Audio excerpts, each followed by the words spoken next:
जो भी political party Congress का हाथ थामती है उनके साथ कुछ ऐसा सीन होता है। कांग्रेस पार्टी कहती है मैं तुम्हें बर्बाद कर दूंगी, सामने वाली पार्टी कहती है मैं बर्बाद होना चाहता हूँ, तो ले बर्बाद हो जा भाई। इन शॉर्ट कांग्रेस पार्टी अब एक ब्लैक होल बन चुकी है। वहीं पे आप बीजेपी की बात करेंगे तो बीजेपी के साथ जो अलायंस में पार्टीज आती हैं उनका जो सीट है वो बढ़ता जाता है। और देखिए ऐसा नहीं कि मैं अपने मन से बोल रहा हूँ, ये मैं आपको डेटा के बेसिस पे बता रहा हूँ। जैसे कि आप जेडीयू को देख लीजिए कि 2020 में जब इलेक्शन हुए तो जेडीयू के पास 43 सीट थे, थोड़ा स्ट्रगलिंग चल रहा था।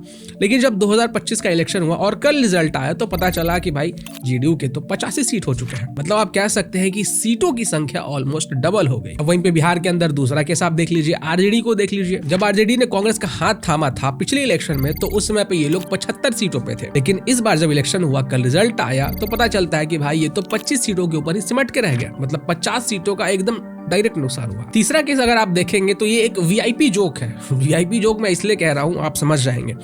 इस पॉलिटिकल पार्टी का नाम है वीआईपी। पार्टी के मेन नेता मुकेश साहनी ने जब 2020 के इलेक्शन में बीजेपी का हाथ थामा था तो इनके पास 4 सीट थे। जब 2025 में ये आरजेडी और कांग्रेस के साथ मिलकर इलेक्शन लड़ने के लिए महागठबंधन का हाथ थामते हैं तो इनके पास होता है 0, एकदम 0, वीआईपी 0। मतलब जो वीआईपी थे वो अब आरआईपी हो गए। अगर आप छोटे पार्टीज की बात करेंगे जैसे चिराग पासवान की जो पार्टी है एलजेपी, तो वो 2020 में 1 सीट पे थी और 2025 में जब रिजल्ट आया तो उनके पास 19 सीट है। अब ये जो पैटर्न है क्या ये बिहार तक ही सीमित है? भाई नहीं, बिहार के अलावा भी जो स्टेट के इलेक्शन हुए हैं वहां पे भी यही सेम पैटर्न देखा गया। फॉर एग्जाम्पल महाराष्ट्र का आप इलेक्शन देख लीजिए, उद्धव ठाकरे की शिवसेना को ही आप देख लीजिए। 2019 में जब ये लोग बीजेपी के साथ थे तो इनके पास टोटल 56 सीटें थी। लेकिन 2024 में जब इलेक्शन हुआ इन्होंने सोचा कि हम कांग्रेस का हाथ थामते हैं और इन लोगों ने ज्वाइन कर लिया महाविकास अघाड़ी। महाविकास अघाड़ी कम, ये महाविनाश अघाड़ी ज्यादा साबित हुआ।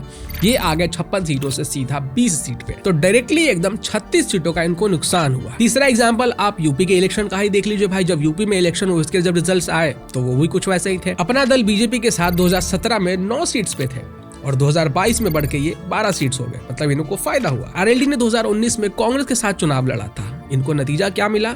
0 सीट आए। उसके बाद जब 2024 में इन्होंने बीजेपी के साथ चुनाव लड़ने का फैसला किया तो इन्हें आए 2 सीट। तो देखिए जो पैटर्न है वो एकदम क्लियर है। चुनाव बदलते रहते हैं, स्टेट बदलते रहते हैं, लेकिन जो पैटर्न है वो सेम रहता है। कांग्रेस का हाथ जो थामता है वो बर्बाद हो जाता है, फिर वो चाहे तेजस्वी यादव हो या फिर वो शिवसेना वाले उद्धव ठाकरे हो। अब मैं आपसे जानना चाहूंगा कि क्या ये सिर्फ बैड लक है या फिर कांग्रेस पार्टी एक्चुअली में पैरासाइट बन चुकी है जो जिन पार्टी के साथ गठबंधन में रहती है उन्हीं का खून चूस जाती है, मतलब उनका जो वोट बैंक है उन्हीं को खा जाती है। तो हुई ना वही बात, मैं तुम्हें बर्बाद कर दूंगी, सामने वाला कह रहा है मैं बर्बाद होना चाहता हूं।